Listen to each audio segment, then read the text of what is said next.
petits frères ou les amis. Bon après-midi, mes amis. Bon après-midi. Donc tout ça, vous savez que amis englobe tout ça. On peut être enfant, on prend son enfant comme son nous. On peut être étudiant, on est enseignant, on prend l'étudiant comme son ami. Ami, je préfère. Donc, bon après-midi les amis. Bon après-midi, monsieur. Je vais d'abord nous présenter. Peut-être commencer par M. Fouda. Par M. Fouda, Sylvain. Il est professeur d'EPS. Il est pour l'instant sous-directeur de l'éducation, du sport et de l'éducation physique au ministère de l'éducation de base. Nous travaillons ensemble pour le cours que je vais vous donner depuis au moins 5 ans. Voilà, tout va bien après. Moi, je suis, comme vous l'a dit le Dr. Mou, je suis Tabo Michel. Je suis professeur d'EPS hors d'échelle.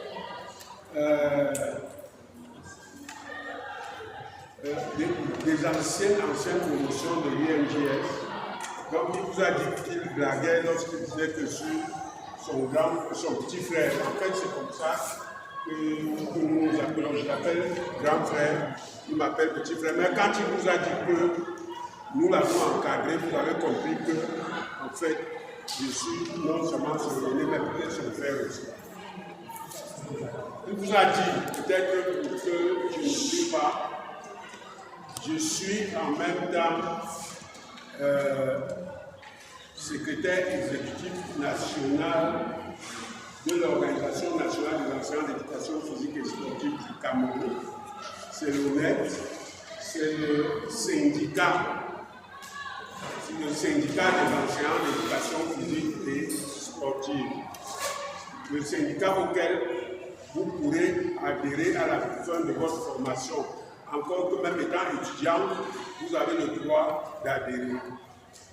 Donc, peut-être compte tenu du temps que vous avez déjà pris, sur notre temps qui n'est pas déjà, qui n'est en réalité pas encore suffisant, n'était pas encore suffisant, vous avez déjà pris 45 minutes.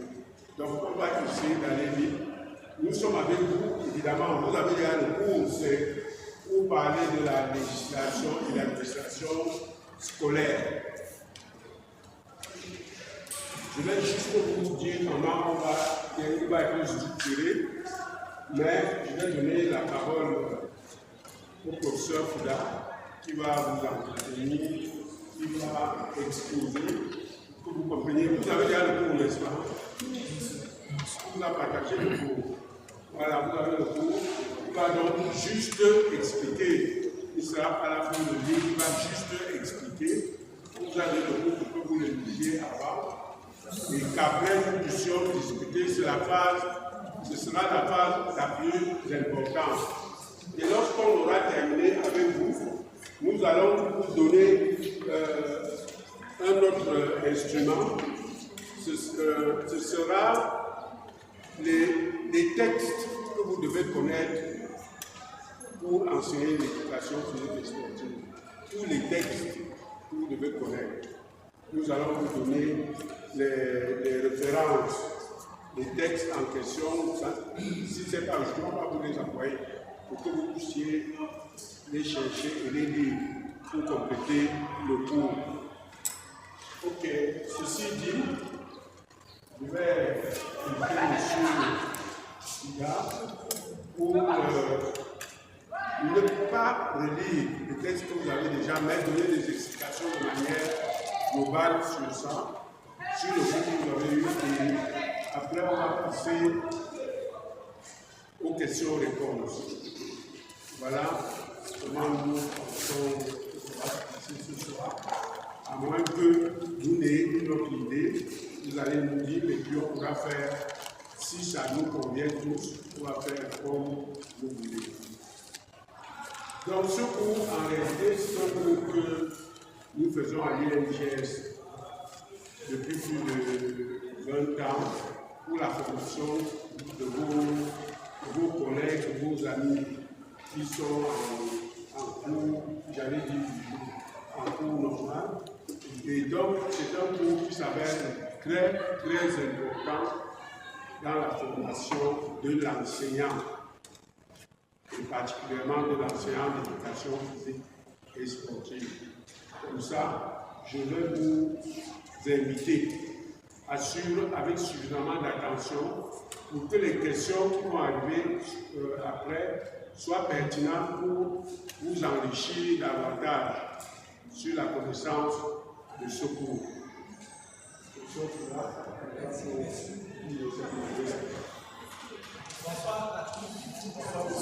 Bonsoir, monsieur. Comme l'a dit M. Tam, l'histoire scolaire, le ministère de l'éducation de base. Et tous ceux qui ont des projets avec des environnements qui est des joueurs. Je suis par ailleurs ingénieur des stratégies d'autres préoccupations. Est-ce qu'ils ont suivi?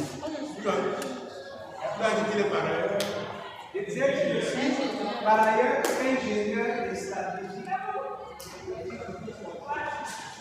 Ceux qui auront des préoccupations dans ce cas, on peut le faire après. Alors aujourd'hui, nous allons travailler sur la législation scolaire et l'administration scolaire. Pourquoi beaucoup de législation et l'administration scolaire? Comme tous les autres domaines, il y a une législation qui est mise sur pied pour que vous puissiez savoir comment vous comporter en milieu professionnel. Quels sont les textes qui régissent le domaine que vous avez choisi? Et ici, je crois que c'est l'enseignement de l'éducation physique et c'est vraiment la pratique du sport. Donc, on va parcourir ensemble des différents textes pour que vous puissiez maîtriser le cadre logique qui encadre chaque activité. Par exemple, ceux qui feront des stages dans les lycées, vous aurez l'occasion de savoir comment on enseigne pour ceux qui n'ont pas enseigné par le passé, quelles sont les heures, à quel moment on enseigne, quel est le coefficient, quel est le volume horaire, sur quoi est bâti l'enseignement de l'éducation physique.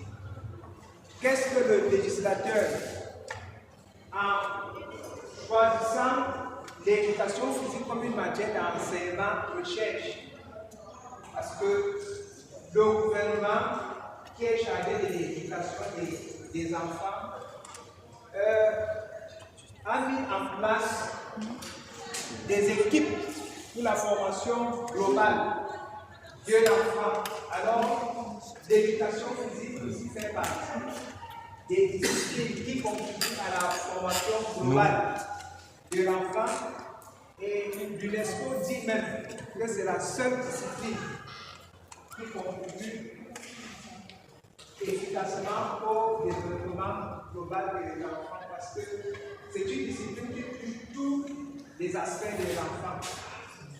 Le psychique, le psychomoteur, l'affectif. Or, les autres disciplines vont se limiter soit au cognitif, mais ne toucheront pas le psychomoteur.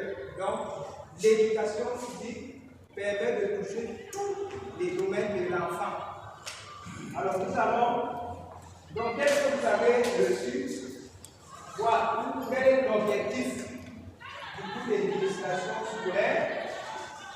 Alors, nous dirons le cours de législation scolaire a pour objectif de doter les étudiants ou des apprenants des connaissances leur permettant de pouvoir maîtriser leur milieu. Ceci dit, nous allons, dans un premier temps, parler des différents textes. Nous allons évoquer la hiérarchie des normes juridiques pour que vous puissiez comprendre, pour ceux qui n'ont pas flirté avec de droit, pourquoi on a un texte, une loi, un décret, un arrêté, et ce ne sont pas des hiérarchies de normes. À côté de cela, on va voir aussi dans quelle mesure on peut parler des droits et des devoirs des professeurs d'éducation physique. Et dans le devoir, on voit beaucoup plus la responsabilité. Parce que vous faites des cours de droit du sport. Un spécial. Alors, on va essayer de voir à quoi le professeur d'éducation physique est exposé quand il dispense son cours. Vous voyez la plupart des temps, l'enseignant est seul avec une classe. Il évalue au 100 mètres.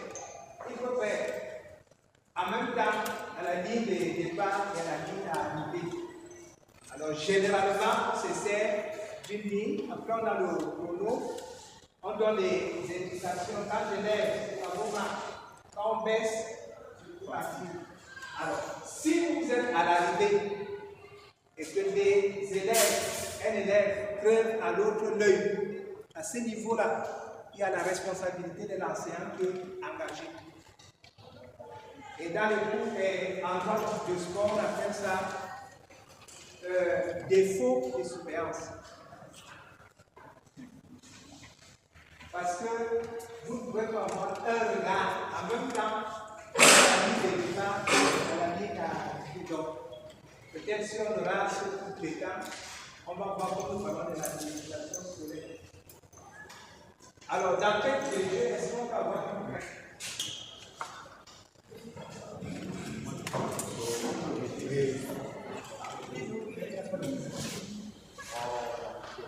Nous avons tout ça sur le sport. Nous avons le support chez le délégué. Donc, ça était parti. Ce qu'on a envoyé, c'était pour que nous puissions avoir une activité. Donc, nous allons vous connaître le support physique. Alors, quand on parle de la hiérarchie des normes, il faut dire que les textes juridiques sont placés. Et dans le cours, vous allez observer que nous avons ce que nous allons appeler les instruments internationaux. C'est tous les textes qui sont pris auxquels le Cameroun ratifie. On aura des chartes, comme vous êtes dans le domaine de l'éducation physique. On aura la charte internationale de l'UNESCO pour l'éducation physique, l'activité physique et le sport. Voilà, ainsi des textes qui rentrent dans les instruments internationaux. Et à côté, nous aurons des instruments nationaux. Et dans ce lot, nous aurons la Constitution, nous aurons le bloc législatif et nous aurons le bloc réglementaire. Donc, dans le bloc législatif, c'est tout ce qui est loi. Donc, la loi qui nous concerne plus, la loi 2018, portant organisation et promotion des activités physiques et sportives au Cameroun. Et dans le bloc réglementaire, nous aurons tout ce que nous avons comme décret, nous avons comme arrêté, nous avons comme décision. Et enfin, nous allons voir le bloc contractuel, les contrats. Donc, en ce qui concerne le Cameroun, les textes sont faits de telle sorte que, s'il faut les schématiser, nous avons en haut la Constitution. Après, nous avons les textes internationaux. Et après, nous avons le bloc législatif, tout ce qui est loi. Nous avons après le bloc réglementaire et le bloc contractuel.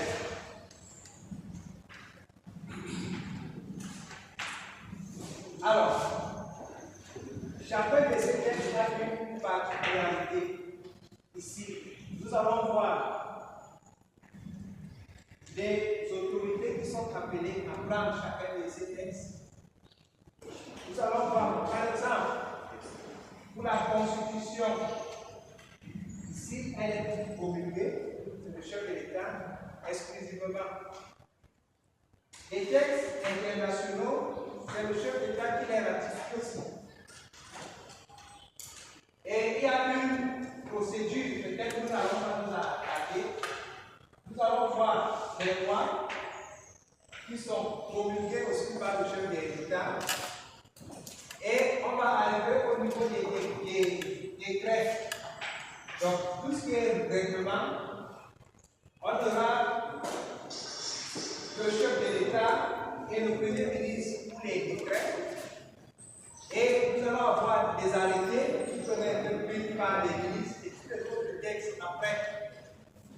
Mais notez également que par le principe de qui peut le plus, peut le moins, le chef d'État peut prendre tous les textes.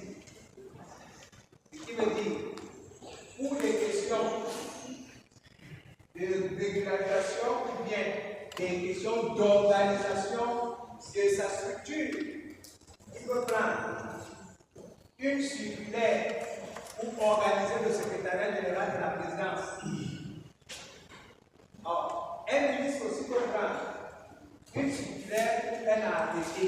Donc, ce qui veut dire, nous avons le chef d'État qui peut prendre des textes. Alors, on va donc voir pourquoi on parle que la Constitution au texte réglementaire. Alors, pourquoi nous insistons? Parce que vous allez voir, la Constitution va évoquer les questions d'éducation dans certains de ses articles. Après, nous aurons des chartes que le Cameroun a ratifiées qui vont donner déjà des orientations. Mais ces chartes vont s'appliquer sur le territoire camerounais vers ratification et après leur entrée en vigueur. Donc, pour certains textes, c'est 3 étapes. Si on prend la Convention des droits de l'enfant, il a été ratifié en 1989, mais il a été officiellement applicable au Cameroun en 1991, qui a suivi 3 étapes. Et quand un État ratifie un texte, il peut ratifier avec des options.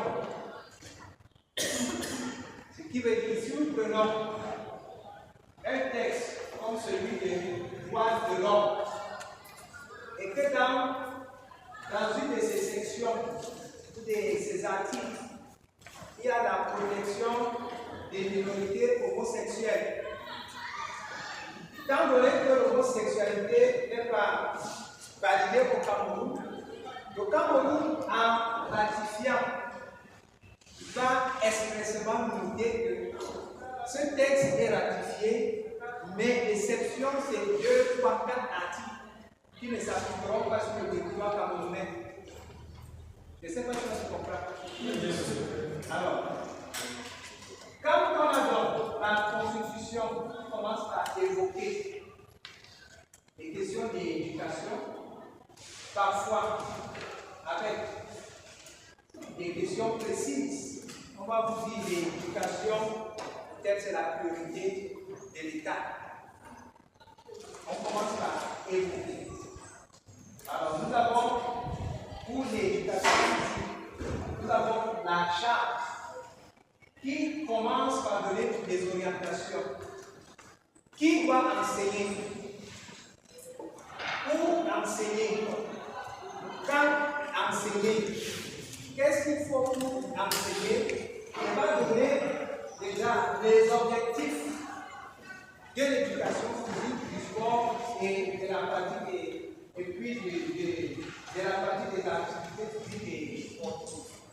Quand le gouvernement décide donc que l'éducation physique et le sport deviennent des pratiques, sinon des droits, le gouvernement va prendre une loi pour organiser le domaine. Cette loi va prendre en même temps l'éducation physique, en même temps le sport, en même temps le financement du sport, en même temps la recherche, en même temps les questions liées à l'international. Alors, comme cette loi, elle est générale, je dis, elle ne va pas entrer dans les spécificités. Parce que si vous l'avez parcouru, vous allez voir que l'enseignement, c'est comme, c'est des articles qu'on n'explique pas. L'État va prendre un autre texte, comme un décret. Et si nous prenons pour ce qui est plus compréhensible, la pratique, parce que la loi va développer le sport scolaire, le sport universitaire, le sport militaire. Mais il faudrait qu'on mette un focus sur le sport scolaire. Le gouvernement va prendre un décret qui sera spécifique au sport scolaire. Dans le décret, par exemple, on va parler de l'organisation et du fonctionnement.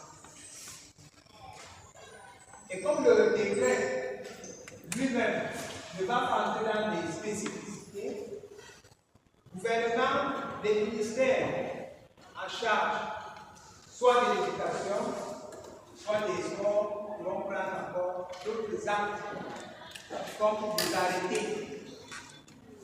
Et là, ça commence à être encore plus spécifique. Et après les arrêtés, il peut encore être d'autres textes comme des décisions, comme des instructions.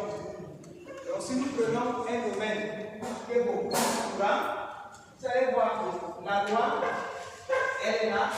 On a le décret qui organise le sport scolaire et le décret qui organise le sport universitaire. Maintenant, on aura un arrêté qui fixe un peu le règlement. Et après, on a des instructions que les chefs des départements ministériels vont faire pour l'organisation pratique. Et dans les instructions, on va indiquer qui prend part aux compétitions. Quel est l'âge requis? Qui peut être officiel? Comment les compétitions vont se dérouler? Du tournoi interclasse certainement au final. Donc, c'est des instructions qui deviennent donc le plus petit texte, et vous avez vu qu'ils sont partis de la Constitution à la loi, sur la loi au décret, du décret à l'arrêté, et de l'arrêté aux instructions, aux lettres circulaires qui vont organiser. Alors, si nous restons donc au niveau de la loi, nous allons voir que la loi obéit à un processus. Et mon ami qui a fait droit, peut-être va un peu mieux vous expliquer. On va juste énoncer. Puis on va retrouver l'ensemble des choses qui vont dans le cours. Vous allez voir, on a même défini qu'est-ce qu'une norme, quelle est la hiérarchie des normes, quel est le parallélisme de forme, et qu'est-ce que. Il y a peut-être des définitions que nous allons voir. Alors, la loi. Pour une loi, nous avons deux options. Soit nous avons un projet, soit une proposition. Quand c'est le gouvernement, quand l'initiative vient du gouvernement, on parlera d'un projet de loi. Quand l'initiative vient du Parlement, on parlera d'une proposition de loi. Et le mécanisme ou le processus qui conduit à la promulgation d'une loi. Elle est conduite par plusieurs. La loi passe par la chambre basse, après la chambre haute. Donc, elle va faire l'objet d'un examen dans les deux chambres, le Parlement et puis le Sénat. Et le texte, quand il est prêt, ça prépare le texte. Le président, on appelle ça la promulgation. Le président promulgue. Donc voilà ce qui concerne les lois.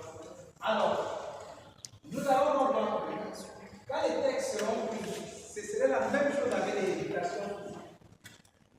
La loi va commencer par donner des définitions. Donc, pour vos travaux, il y a des définitions consacrées. Vous allez la trouver, vous allez les trouver dans la loi. Elle va définir éducation physique et sportive, éducation sportive, sport du travail et toutes les autres définitions. Elles sont consacrées. Et on va aller sur comment, qui peut enseigner, où on doit enseigner. Vous allez voir que on va vous dire dans la loi certainement on enseigne l'éducation physique en milieu scolaire, en milieu professionnel et en milieu carcéral. Mais dans le milieu universitaire, on parle de la pratique des activités physiques et sportives. La loi va vous donner aussi quelques orientations sur qui finance, qui peut financer le sport, qui peut financer les sports. Alors, de même que nous allons faire avec le sport scolaire, de même, le gouvernement prendra d'autres actes pour l'enseignement de l'éducation et sportive. On aura donc de nombreux arrêtés qui vont fixer le produit horaire, qui vont fixer le coefficient. On aura de nombreux arrêtés qui vont organiser des évaluations en formation continue et aux examens officiels. Et nous allons avoir même d'autres textes qui vont organiser même l'examen. Qui peut évaluer? Qui peut être chef de centre? Qui peut être chef de sous-centre?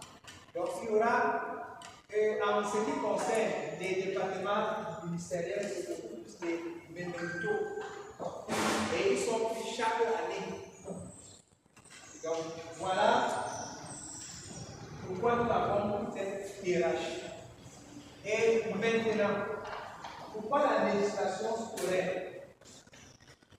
C'est tout simplement parce qu'il faudrait que vous puissiez savoir que tout acte, quand vous serez sur le terrain, que vous posez en dehors du cadre normatif, vous engage. Ce qui veut dire, si vous allez dans un établissement scolaire, le texte indique que les cours se déroulent entre 7h30 et 11h30. Vous faites cours à 14h30.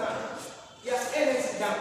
Nous sommes d'accord que vous avez déjà piétiné le texte et vous êtes responsable de tout ce qui peut arriver.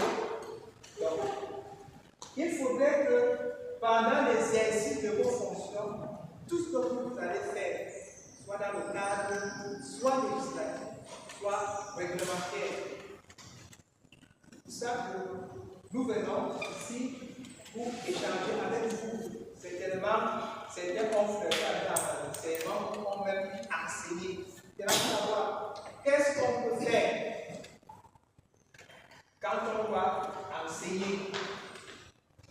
Il y aura, les textes vont vous indiquer même les disciplines qu'on enseigne en milieu scolaire. Et vous allez voir, si nous avons des disciplines sportives que nous allons utiliser comme moyen pour enseigner l'éducation physique, on va vous dire qu'il y en a dans les programmes, certainement 5. Mais pour ceux qui ont pris part, par exemple, aux Jeux fédéraux, vous trouverez qu'il y a 13 disciplines. 14. Dans le cadre des jeux, on a dans le cadre de la promotion sportive. Donc, ce qui veut dire, bien que ces disciplines ne soient pas enseignées, mais si les fédérations civiles nationales ont déjà cette catégorie et encadrent, et que les élèves prennent déjà part, après un certain nombre de rapports, des disciplines sont donc retenues. Donc, ne soyez pas perdus quand vous voyez à l'enseignement, on enseigne, à la pratique, on a 17.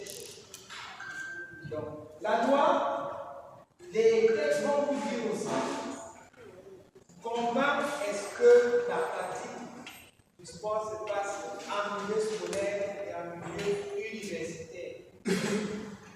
Alors, nous avons souvent vu que la plupart des temps, quand un enseignant a détecté un talent chez un enfant, et il est rassuré qu'il peut remporter une médaille. Comme l'impression que l'enseignant veut contrer l'enfant. Les cours diront que les cours d'éducation physique sont obligatoires. Mais la pratique du sport en milieu scolaire est facultative. C'est des petites différences. Pardon? Vous dites? Je disais que je n'ai pas bien cerné la différence.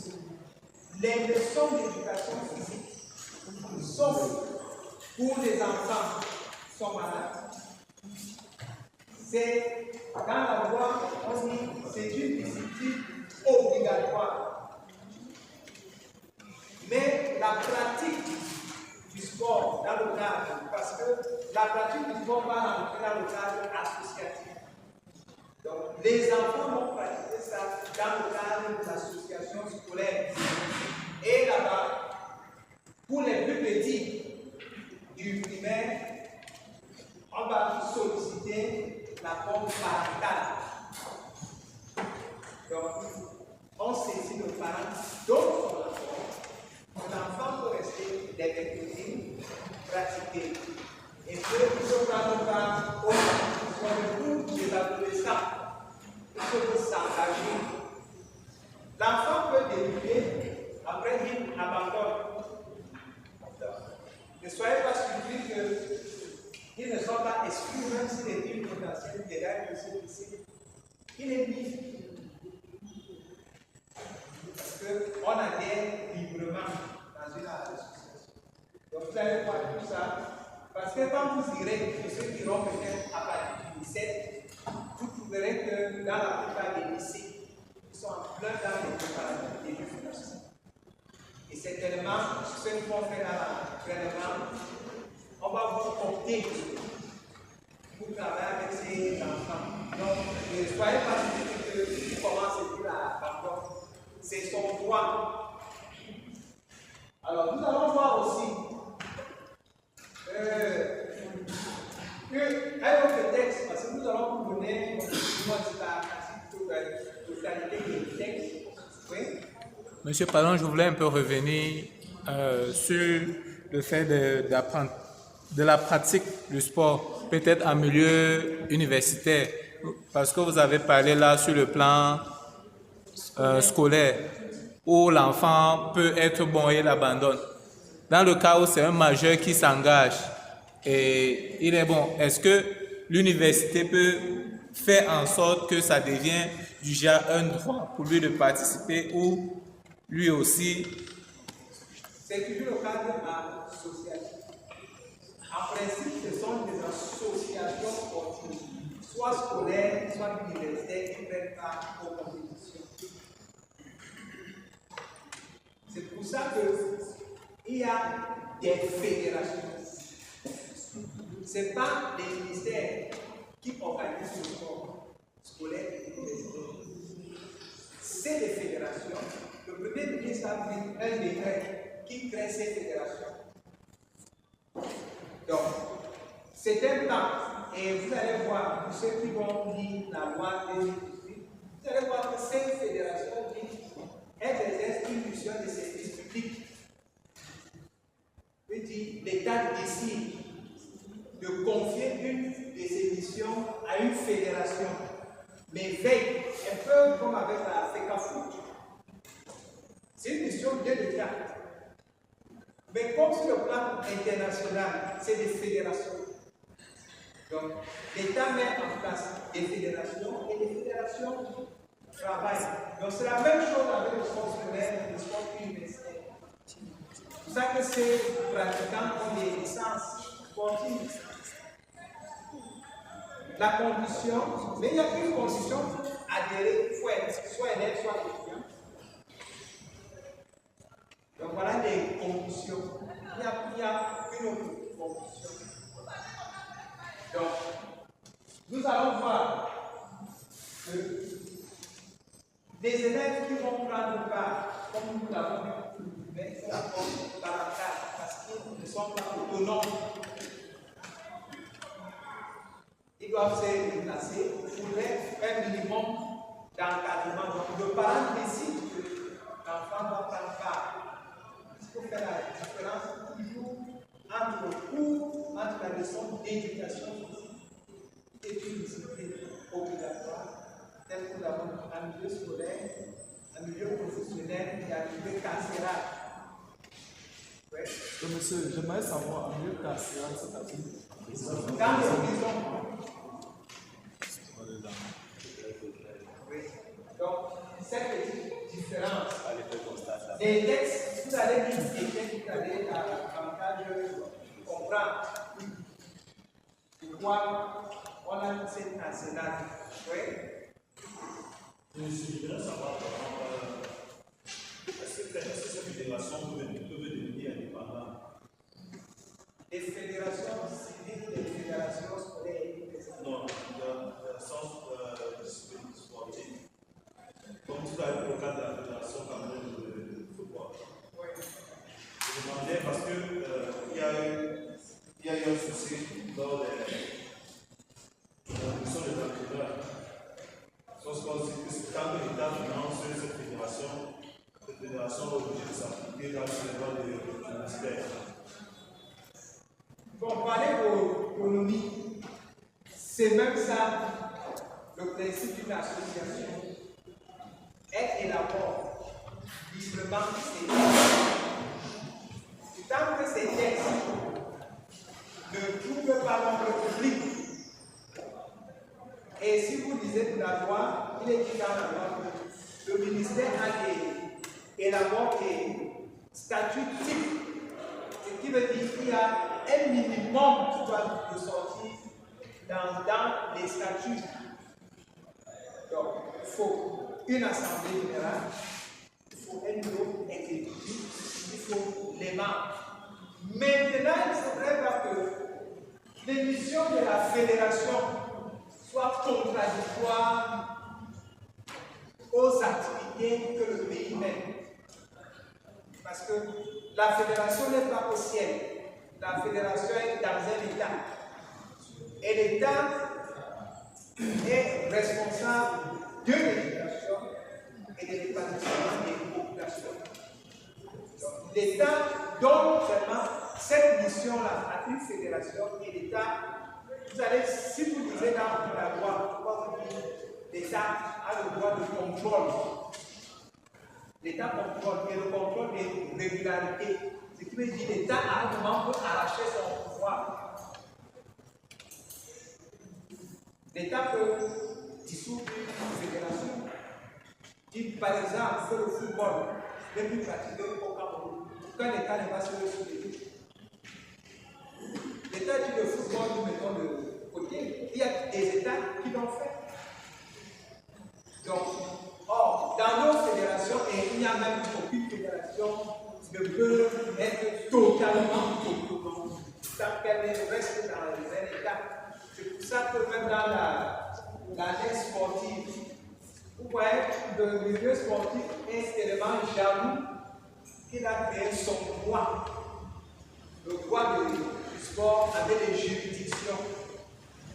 Mais comme ce droit va s'exercer dans un État, donc l'État aura, et si vous parcourez les textes du Comité national olympique et sportif, vous allez voir qu'après l'épuisement des différentes chambres, la chambre de conciliation et d'arbitrage, si un membre est lésé, vous allez faire des juridictions étatiques.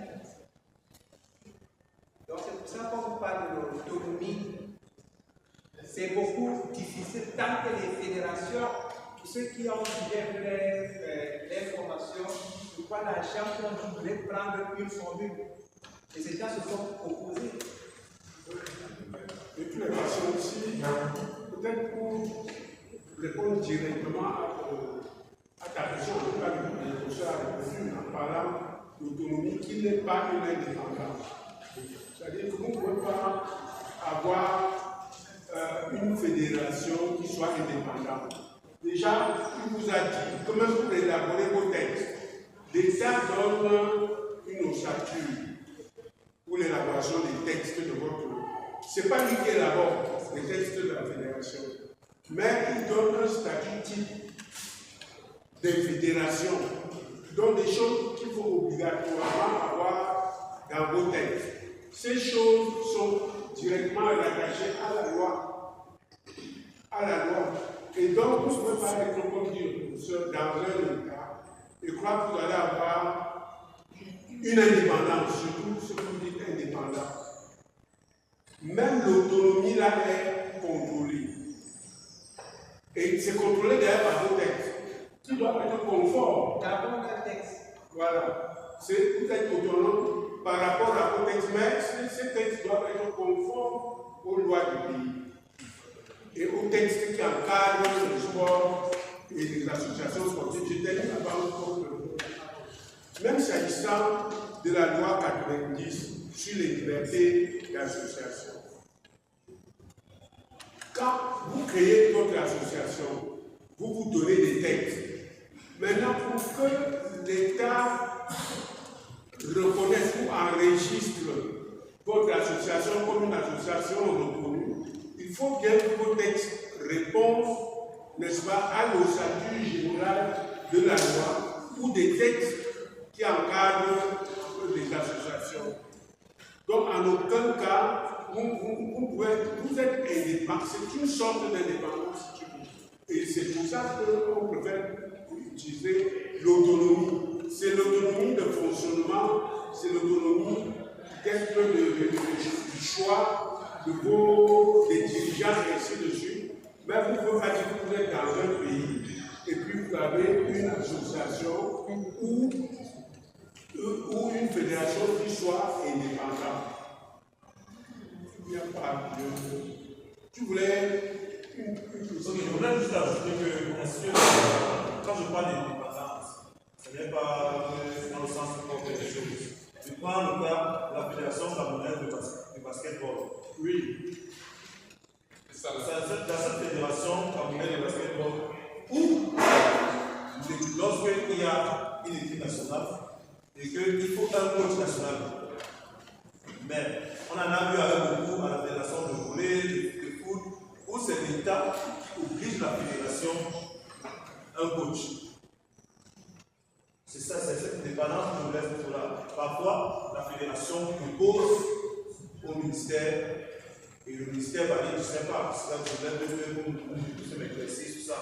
En principe, si on s'engage sur le plan de la Fédération camerounaise de football,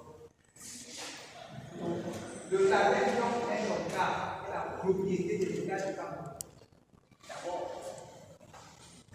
Lyon est locale. C'est vrai que nous devons faire des basculements et Lyon est locale du basket. Non, c'est Lyon est locale.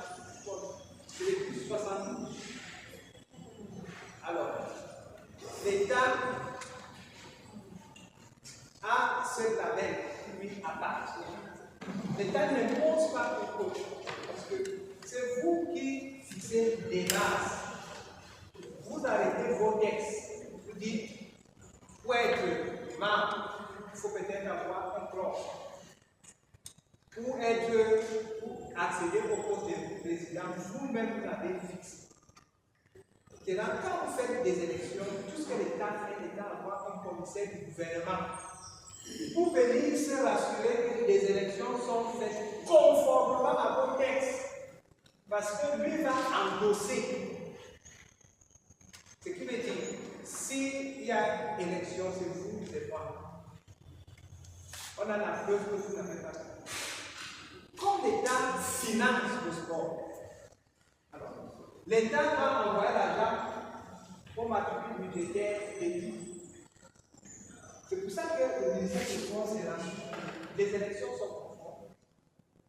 Les PV sont conformes. Et il adopte, ce qui veut dire, quand la fédération devra prendre part à une compétition, l'État va donc verser l'argent ou alors va donner sa subvention au président qui a été élu. Parce que c'est lui qui va répondre, qui va venir avec des justificatifs après la compétition. Il y a d'autres événements où il faut peut-être saluer le chef de l'État. Si on se retrouve avec le président, on fait comment? Donc, c'est n'importe quel. Maintenant, il y a le processus qui peut poser un problème. Dans le processus, on a toujours ce qu'on peut faire. Ça peut poser un problème. Et c'est pour ça que les fédérations ont en leur sein d'abord une institution pour les litiges. Et c'est ce que le comité international olympique recommande. Les litiges doivent d'abord être, tous les litiges doivent être sanctionnés par la commission. Et si ça ne va pas, on va au comité national et olympique qui a la charge de conservation et d'arbitrage. Mais vous allez toujours voir que même les fédérations ne seront pas autonomes parce que même le tribunal ou alors le droit du sport ne peut pas se prononcer sur les questions de mœurs. Donc, le droit, les juridictions du sport vont rester sur les questions liées au sport. Vous savez qu'il y a une fédération, je crois que c'est Eric, où on a dit que le président aurait eu des relations sexuelles avec les éditeurs. Ouais, le ministère a sanctionné sur le plan administratif parce que les questions, ces questions ne sont plus des questions sportives. On est maintenant dans une question de mœurs. C'est pour ça que l'État aura toujours un droit de regard. Parce que si vos activités, d'ailleurs, que vous trouvez l'ordre public, l'État protège.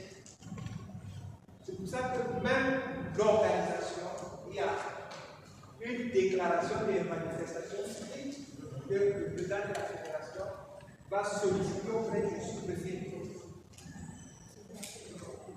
Et si ça touche 2, 3, 4, 5 arrondissements, c'est auprès du préfet. Donc vous voyez que l'autonomie, telle que les fédérations parlent, telles qu'elles existent dans des pays, et la fédération, quand elle est créée, c'est l'État qui donne l'agrément.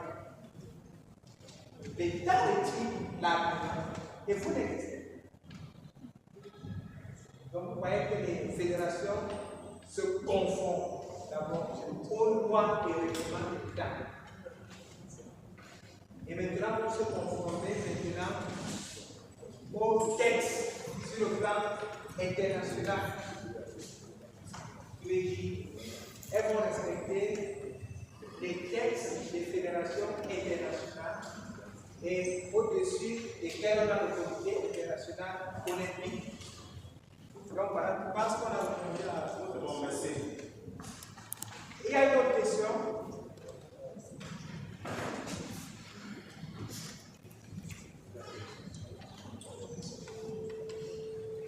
Alors on va parler aussi à quelques mots de l'administration scolaire. Et on se rendra compte que l'administration scolaire va nous ramener toujours au texte. Parce que là, pour l'administration scolaire, on aura des principes de l'administration et le cadre dans lequel vous allez exercer. Ce serait un cas normé qui est question dans le cadre des enseignements secondaires. On aura pour l'exercice dans ces milieux la loi 98 d'orientation de l'éducation au Cameroun qui fixe les principes d'émission de l'éducation. Et vous verrez le pas on parle de l'éducation physique. Alors, cette loi vous donne déjà un aperçu sur le milieu scolaire. Qu'est-ce qu'on attend par milieu scolaire? Quels sont les intervenants en milieu scolaire? Va vous donner la composition ou bien va vous parler des systèmes éducatifs. On va vous parler du sous-système francophone, du système anglophone avec des niveaux, l'âge d'accès. On va vous parler des droits de l'élève. On va vous dire aucun changement corporel n'est admis en milieu scolaire. On va vous parler des établissements, même c'est inviolable. Ce qui veut dire, la loi vous dit que pour avoir accès, peu importe la réquisition, on informe d'abord le proviseur. Ce qui veut dire, quand un enfant se trouve dans le milieu scolaire, peu importe le crime qu'il a posé à l'extérieur,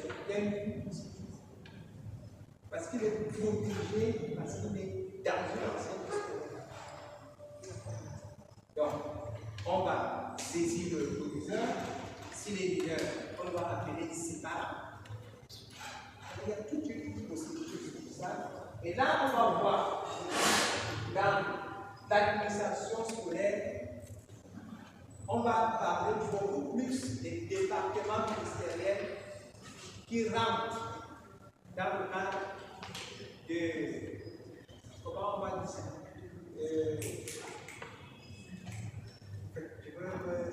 dans les départements ministériels, on aura le ministère de l'Éducation de base, le ministère des enseignements, voilà, le secteur de l'éducation, voilà,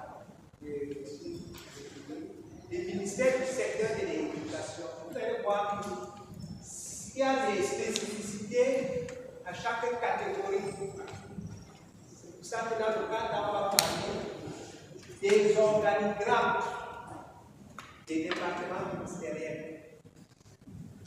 Vous allez voir à l'intérieur qu'est-ce qu'on vit pour l'enfant de la maternelle, par niveau qui enseigne, comment on doit enseigner. Et ce serait la même chose dans les autres départements ministériels. Vous allez voir, si vous prenez un décret 2021 qui organise les établissements scolaires et attribue des responsabilités aux responsables. Vous allez voir, on donne le rôle directeur d'école, le rôle du proviseur et toutes les structures qu'on peut trouver pour que si vous allez au lycée demain, pour ceux qui auront pour l'enseignement, vous allez trouver au lycée le service du sport scolaire. Et à la tête, on a un chef de service. Donc, pour les procédures administratives, après avoir rencontré certainement le proviseur, elle va vous demander d'aller dans ce service. Et vous allez donc voir dans l'organigramme ou dans le décret, parce que les textes organiques qui sont pris par le jeu des États, ce sont des décrets. On vous donne à ce niveau les relations entre les différents intervenants. Donc, nous allons vous donner aussi ce décret qui organise les établissements. Vous allez voir quel est le type de relation que le chef de service de sport entretient avec les parents, entretient avec le professeur, entretient avec l'entretien. Et si vous travaillez, vous allez voir dans le cadre des jeux FENASCO, vous allez trouver que c'est lui qui collaborateur du proviseur dans tout ce qui concerne l'éducation et le sport en milieu scolaire. Et vous allez voir, dans ce décret, ces attributions ou dans les autres textes qu'on va donner, il y a des attributions, il y a que doit faire un professeur d'éducation dans cette aussi. Ou alors, quelles sont ses missions?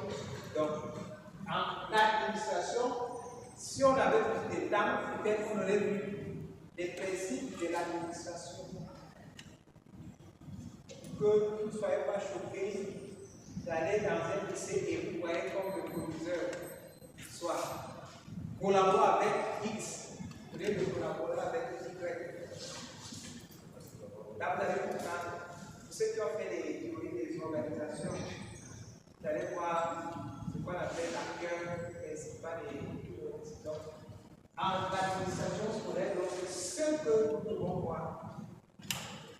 On va voir, c'est quoi l'organisation d'un ministère qui a à sa tête le ministre,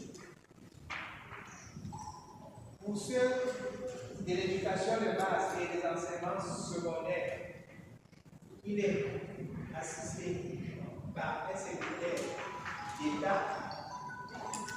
Ils ont des secrétariats particuliers, ils ont des inspections générales des services et des enseignements, ils auront des secrétaires généraux qui sont les patrons de l'administration. Après, on aura les directions. On aura les directions techniques et les directions d'appui. Pourquoi direction d'appui? C'est des directions qui n'ont pas un lien très proche avec l'enseignement, mais qui viennent appuyer, comme la direction de ressources matérielles et financières. Ne pourra pas être une direction technique si on prend comme à l'éducation de base, comme la direction de l'enseignement maternel et primaire. Vous voyez là, on reste dans l'enseignement. Donc on a les directions techniques et les directions d'appui. En dessous, on aura les sous-directions, on aura les services, on aura les bureaux. Donc, pour comprendre comment cela fonctionne, cela va vous aider. Et maintenant, chaque département ministériel aura ce qu'on appelle ses services déconcentrés. Et dans les services déconcentrés, nous aurons les délégués régionaux. Après, nous avons les délégués départementaux. Pour le cas du MINESEC, on a les chefs d'établissement. Donc, il y aura une légère différence avec l'organigramme du Minédu quand on va aller au niveau des services déconcentrés. Au Minédu, on aura le délégué régional, le délégué départemental, l'inspecteur d'arrondissement et le directeur d'école. Mais au niveau du ministère, on aura le délégué régional, on aura le délégué départemental et les chefs de l'établissement. Donc, un nombre de structures, on va dire ça au niveau de la il n'y a pas de structure communale. Or, au ministère de l'Éducation de base, on a des inspecteurs d'arrondissement qui couvrent tout un arrondissement et offrent les directeurs d'école qui seront donc ici les plus petites autorités de l'éducation de base. Donc, si on est bien, si on commence par le membre de notre directeur d'école, inspecteur d'arrondissement, délégué départemental, délégué régional au niveau local. Alors, allez, si vous travaillez à ce niveau déconcentré, vous allez vous rendre compte que c'est des structures centrales qui viennent ici, ont aussi encore des démembrements. Alors, si nous prenons un cas, la direction dans laquelle je travaille, c'est la direction de la santé, du sport et des activités multidisciplinaires. Au niveau régional, on aura un chef de service qui va s'occuper du sport et des activités multidisciplinaires. Vous allez voir que la même direction aura encore un autre démembrement, on aura l'inspecteur médico-scolaire qui est le médecin. Un médecin qui s'occupe des questions de santé au niveau du travail affectées à l'éducation de base. Et vous allez voir, on aura plusieurs directions qui ont des démembrements. Donc là, ça procède à la déconcentration du travail. Si nous prenons le cas de la direction des examens, des concours et de la certification, au niveau de la région, on aura le sous-directeur des examens. Donc, la région est portée par le délégué régional qui a des collaborateurs. Donc, c'est un peu comme ça que c'est important de connaître aussi l'administration scolaire. C'est vraiment le cadre organique du milieu dans lequel vous allez certainement exercer. Et là, nous allons savoir si avec le texte, la loi, le code de décentralisation. Parce qu'il peut arriver que certains travaillent dans les services communaux. Pourquoi on va travailler avec ce code? Parce qu'il y a les compétences que l'État a transférées aux communes et aux régions. Si vous allez voir, on prend le cas des enseignements secondaires. Les lycées sur le terrain appartiennent à la région, donc au conseil régional. Mais les établissements scolaires au Minéduc, ce sont les communes. Alors il y a des compétences que l'État central a donc dans le cadre de la décentralisation transférées aux communes. Et comme vous êtes dans le domaine du sport, vous allez voir aussi les 5 ou 6 compétences que le ministère du sport a transférées aux communes. La construction d'un type d'infrastructure et de toutes les infrastructures socio-éducatives. Cela revient maintenant aux communes.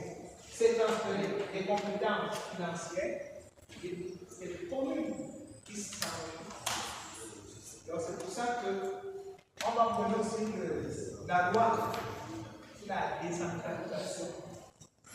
Et certainement, un autre texte sur les régions que vous puissiez voir qui travaillent. Et vous allez voir que dans ces services, dans les mairies, vous allez trouver dans les régions, vous allez trouver qu'il y a des sous-directeurs, ce qui est de la région, qui s'occupent de l'éducation. Je veux dire, c'est des postes qui ont été créés et naturellement, ça devait être responsable de l'éducation chevronné qui doit être nommé à ces postes. Parce que c'est l'éducation de la région. Donc, l'État devient comme celui qui fixe le cadre général. Et les collectivités territoriales décentralisées sont chargées de la mise en œuvre des organisations de l'État pour la Est-ce qu'il y a une question? Juste à ce moment. Il y a une question. Merci, monsieur, de m'avoir passé la parole. Ma question était portée sur les juridictions sportives. Donc, je voulais un peu savoir comment est-ce que la juridiction sportive peut justifier un athlète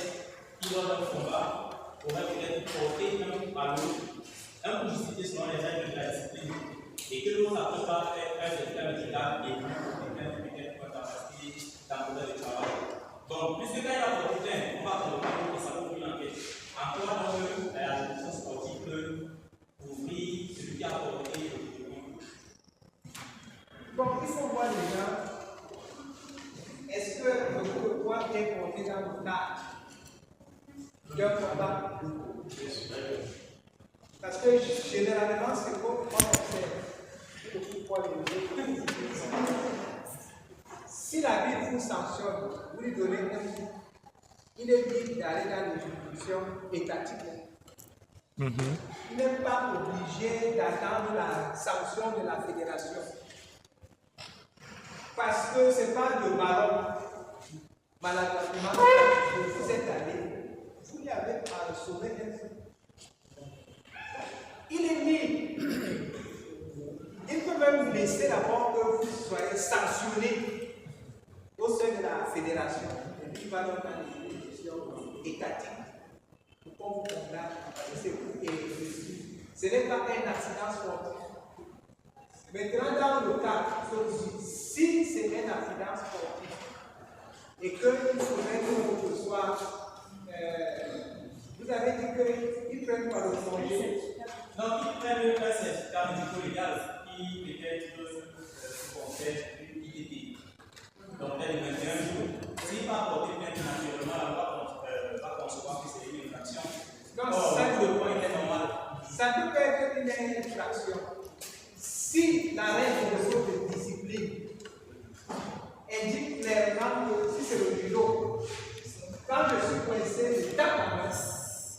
Et malgré le fait que j'ai tapé, lui dit que ma main est peut-être peut se casser. Il continue et que les arbitres font le procès verbal. Que l'autre adepte a signalé, parce que c'est une règle. Quand vous êtes à l'incapacité, vous tapez la main. Alors, s'il est donc prouvé que malgré le fait que votre adversaire est tapé la main, on comprend qu'il y avait comme un règlement. C'est comme ici, si vous faites boxe, vous êtes à l'évaluation. Alors, votre camarade signale qu'il peut plus. Vous, comme vous avez un petit problème de bière, vous dites que je vais régler le combat. S'il y a en boxe un code pour signifier que je ne peux plus, alors quand on analyse, on voit la discipline a son règlement. On peut vous pénaliser encore. Si on a dit la boxe, c'est à partir de la ceinture jusqu'à vers le haut. Vous tapez là, on vous signale, vous n'allez plus le faire. La prochaine fois, on peut vous retirer. Mais si on voit que vous obstinez, là il y a un problème. Donc c'est pour ça que chaque discipline a d'abord son règlement. Si on prouve que c'est un combat de boxe, quand on a fait le concours en 2005, il y avait la boxe, il y avait les sports de combat. Je pense que c'est la dernière année. Nous avons choisi la boxe, mais malheureusement, il y a un étudiant ou alors un candidat qui faisait boxe.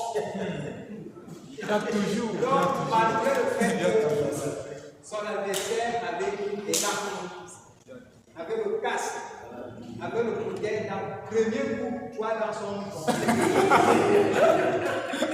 tout le reste, on avait démissionné. Parce que vous voyez, qu'est-ce qu'on va dire? Non, parce que c'est une série de disciplines. Peut-être le fait qu'il fasse la boxe, il est peut-être plus loin à la vitesse, parce qu'il ne peut pas aller loin vite par rapport à sa morphologie.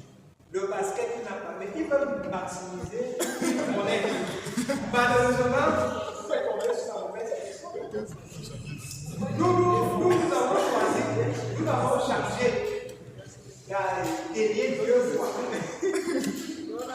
On s'est dit à la bourse, nous avons vu son idée. Nous sommes allés au karaté. On a vu, on a changé. Parce que c'était les gens pour aller là.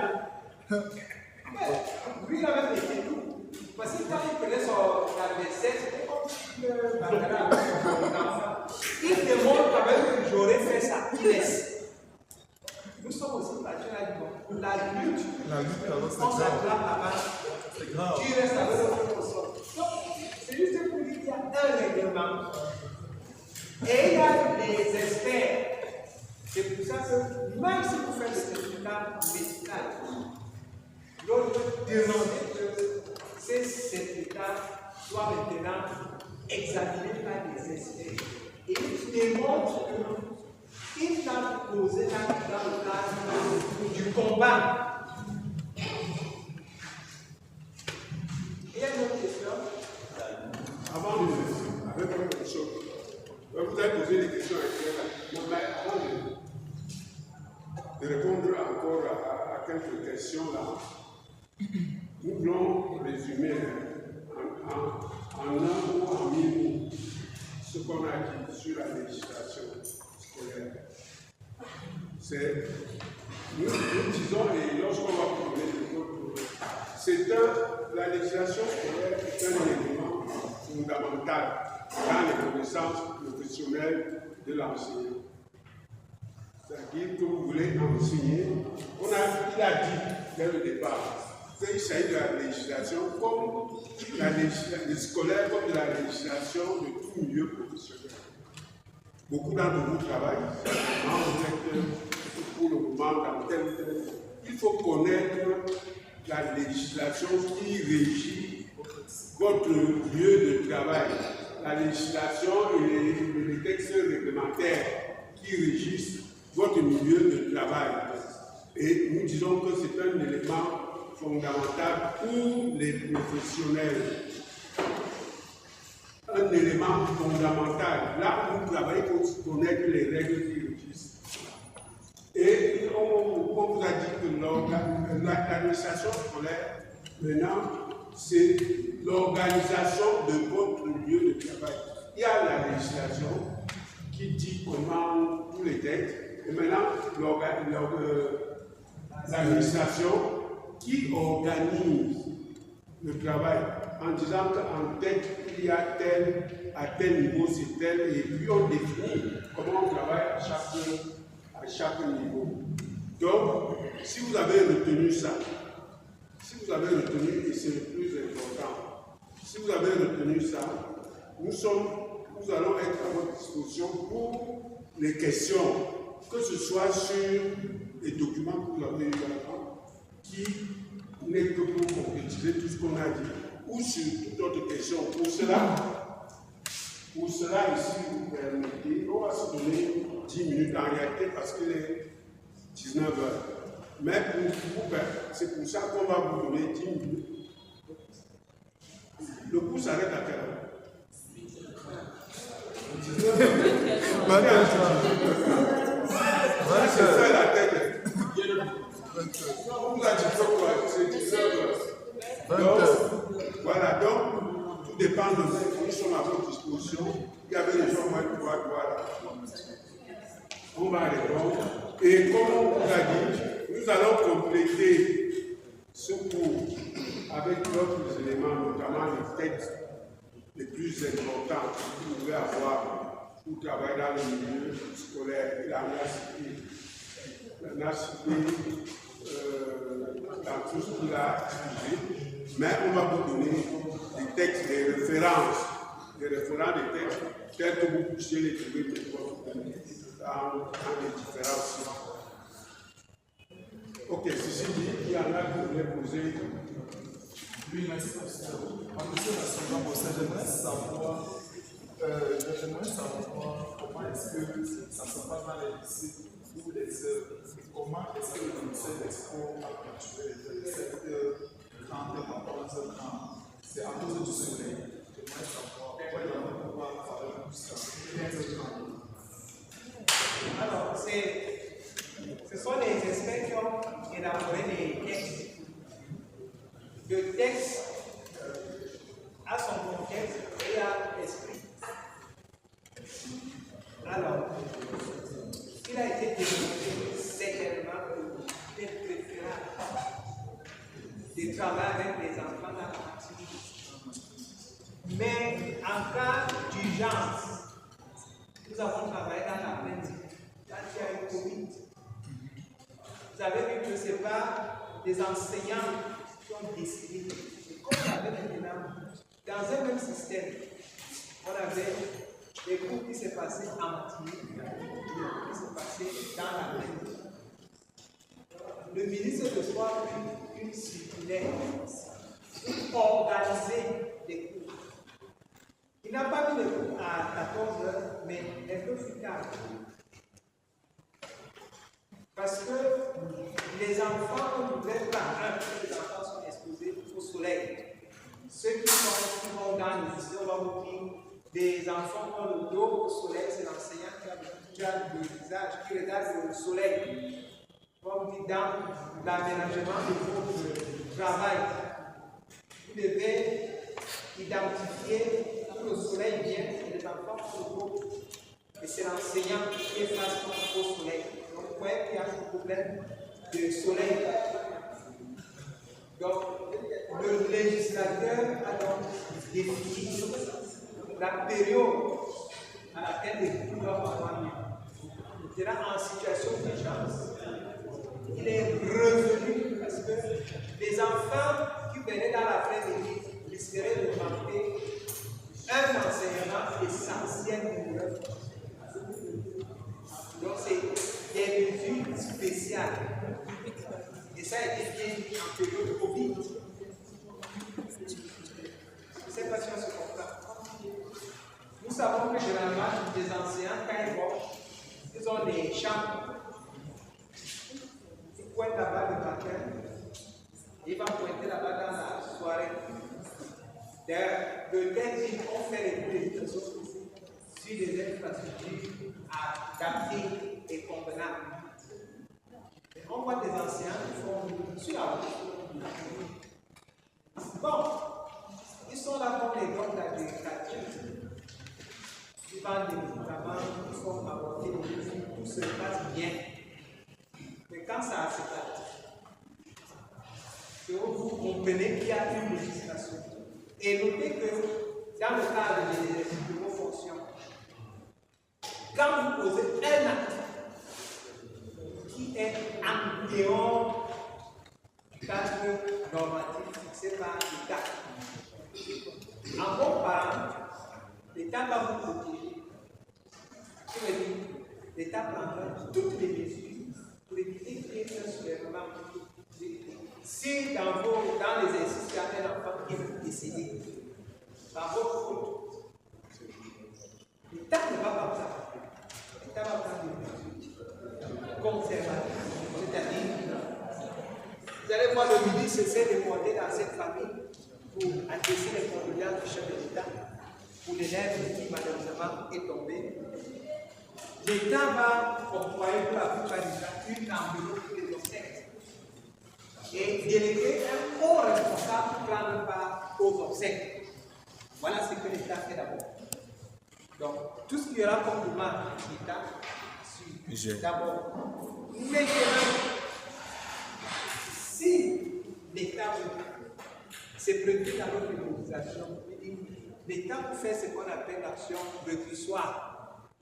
Si l'État a dépensé 10 millions, l'État va récupérer dans votre salaire. C'est pour ça qu'il faudrait, tous les actes que vous allez poser, que ce soit toujours encadré, que ce